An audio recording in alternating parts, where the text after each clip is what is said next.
আসসালামু আলাইকুম তোমাদের সবাইকে। যারা এই কয়েকদিন অনেক কমেন্ট করছে ইউটিউবে যে ভাইয়া থিমটা দেন, কিছু theme the poem by Maya Angelou alone, এই পোয়েমটির থিম তারা চেয়েছো, তাদের জন্য আজকে ক্লাসটি পড়া দিলাম। সো বেশিরভাগ সময়ে মোস্ট অফ দ্য টাইম দেখবা যে এইচএসসি তে সামারির চাইতে থিম বেশি আসে পোয়েমের ক্ষেত্রে। তো সেক্ষেত্রে তুমি পোয়েমটা ভালো করে বুঝবা এবং এর সেন্ট্রাল মেসেজ মানে মূল আইডিয়াটা কি দিচ্ছে। দেখো, থিম মানে হচ্ছে কি এর মূল আইডিয়া, আসলে কবি এখানে কি বলতে চাচ্ছিল সেটা হচ্ছে তার মেইন আইডিয়াটা কি, সেটা নিয়ে হচ্ছে আমাদের থিম লিখতে হবে। তো থিম লেখার ক্ষেত্রে তোমাকে প্রথমে একটা টেকনিক বলি, সেটা হচ্ছে তুমি অবশ্যই ওই পোয়েমটা যে লিখছে, কবিতাটা যে লিখছে সেই কবির নাম সহ তুমি লিখে দিবা। দেখো আমি প্রথমে লিখছি the central theme of the poem alone, আমি কবির তার নাম লিখেছি বাই মায়া অ্যাঞ্জেলো এবং কি লিখেছি কবির নাম লিখেছি। তো তুমি প্রথমেই যদি কবিতা এবং কবির নামটা উল্লেখ করে দাও তাহলে কিন্তু তোমার জন্য প্লাস পয়েন্ট এবং শিক্ষকরা দেখে অনেক খুশি হবে সেক্ষেত্রে। So the central theme of the poem alone by Maya Angelou is that no one can live happy and meaningful life alone. তো কি বলতেছে যে এই কবিতা আসলে আমাদেরকে বোঝাতে চেয়েছিল নো ওয়ান, কেউ না, can live happy and meaningful life, কেউ একটা অর্থপূর্ণ এবং সুখী জীবন করতে পারে না কি ছাড়া, কারো সাহায্য বা সঙ্গী ছাড়া। অ্যালোন, একা, একা সে জীবনে কোনো সময় কি সুখী জীবন করতে পারবে না। হিউম্যান বিংস নিড, মানুষের কি প্রয়োজন, মানুষের প্রয়োজন কি লাভ, ভালোবাসা, সাপোর্ট, একে অপরের সহায়তা, and connection with others to survive in this world.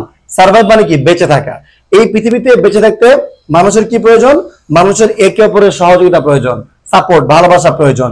So money power, কি বলছে, money power or material success can not bring the happiness.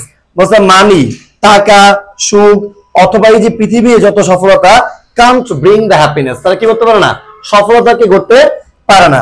So unless we share our lives with others, কতক্ষণ পর্যন্ত পারে না, unless যতক্ষণ পর্যন্ত বা যদি না আমরা কি করি আমাদের জীবনের বা জীবনটাকে অন্যের সাথে ভাগাভাগি করি বা শেয়ার করি, ততক্ষণ পর্যন্ত কি মানি, টাকা, পয়সা, ম্যাটেরিয়াল সাকসেস কিছুই আসতে পারবে না যদি আমরা আমাদের জীবনের সুখটাকে অন্যের সাথে শেয়ার না করি।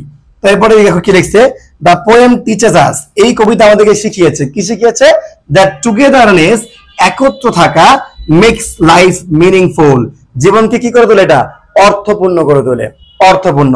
তো আমরা জানা থাকলে আমাকে একটু বলবা যে টুগেদারনেস কোন পার্টস অফ স্পিচ, কি বললাম, তোমাদের যদি জানা থাকে তাহলে আমাকে একটু বলবা টুগেদারনেস কোন parts of speech, the noun, pronoun, adjective, verb, adverb কোন parts of speech. So makes life meaningful, আমরা কি শিখেছি যে আমাদের কি করতে হবে, এই জীবনটাকে অর্থপূর্ণ করতে হলে আমাদেরকে একত্র থাকতে হবে।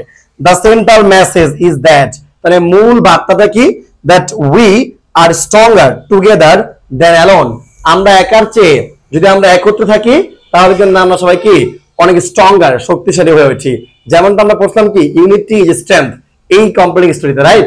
সো আই হোপ তোমরা বুঝতে পারছো থিম কিভাবে লিখবা, এবং থিম কিন্তু তুমি বেশি বড় করে লিখবা না, 5 থেকে 6 লাইনের মধ্যে লেখা ট্রাই করবা, সবচেয়ে বেস্ট। আর ভাইয়া যে থিম গুলো দিচ্ছি বা সামারি করে দিচ্ছি, তুমি যদি মুখস্থ করে বা একটু বুঝে তোমার পরীক্ষা খাতে অ্যাপ্লাই করতে আসো তাহলে তোমারটা হবে সবচেয়ে best answer and you will cut a good figure.